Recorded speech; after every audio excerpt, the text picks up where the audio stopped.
They say life can change in the blink of an eye, not always through a violent storm or a crash that shatters glass, but through something smaller, a whisper of a choice, a hesitation too long.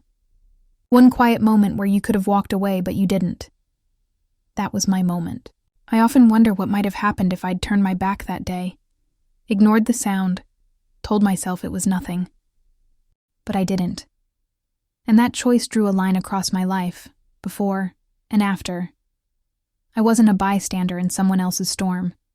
My silence, my hesitations, my refusal to face the truth, all of it helped create what came next. This is not just a story of betrayal. It's a story of how silence can rot even the strongest foundations until all that's left is the echo of what once was. From the outside, our house looked perfect. A manicured lawn, bright windows, the faint smell of fresh paint on the porch. We were the picture of success, a family that had it all. But inside, silence had settled like dust. Not the comforting kind that wraps around two people in peace, but a cold, heavy stillness that presses down until breathing feels like work. Birthdays came and went with polite smiles and empty words. Dinners were shared across the same table but lived in different worlds. Nights were spent lying side by side, close in body, galaxies apart in soul. That silence didn't shout or argue. It simply hollowed us out, one quiet evening at a time. It was an ordinary Tuesday. The sunlight filtered through the curtains, painting the room in gentle gold. I was cleaning the living room when I heard it, a faint steady sound from upstairs. Soft, rhythmic, deliberate. My hand froze on the frame I was dusting. The logical part of me whispered that it was nothing, that houses make noises. But somewhere deeper, something stirred. The sound pulled at me like a thread daring to be undone. Against my better judgment, I climbed the stairs. The air grew heavier with each step, the kind of weight that comes before truth. I stopped outside the guest room, the space that had slowly become his world, not ours. The door was slightly open, just enough for a strip of light to cut across the hallway. I should have walked away. But I didn't. The glow of a screen met my eyes. Then words, raw, intimate, written for someone else. My breath caught, my heart clawing at my chest. In an instant, everything I thought I knew shifted. He looked up, eyes wide, guilt flooding his face. For a second, time fractured. We said nothing, yet everything screamed in the silence between us.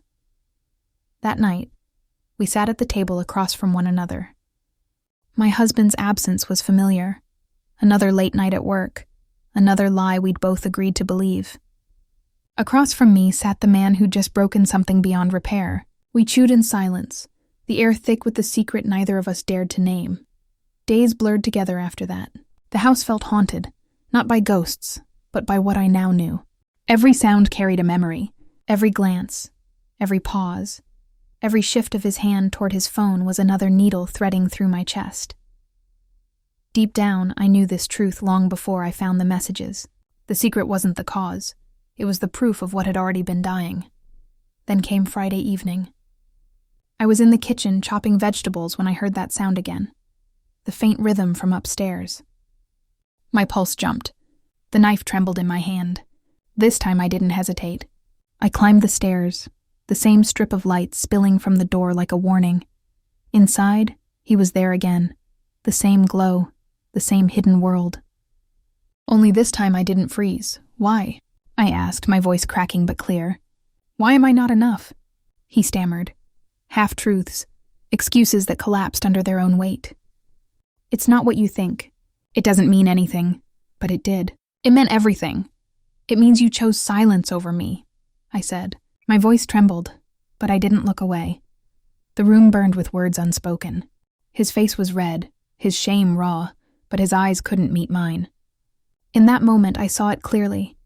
The love we'd once shared had already drowned, long before this night. We sat at the table again, but there was nothing left to pretend. No smiles, no effort, no saving face. Just two strangers sitting across a grave made of silence. The next morning, I packed a bag.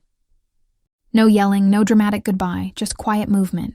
Clothes, papers, a few photographs I couldn't abandon. I didn't slam the door when I left. I simply walked away. And for the first time in years, the silence felt different. It didn't suffocate. It didn't punish. It felt like breath, like freedom. It hurt, yes. But beneath that ache was something stronger, something I hadn't felt in a long time. Peace. Because for once, I hadn't chosen silence. I had chosen myself.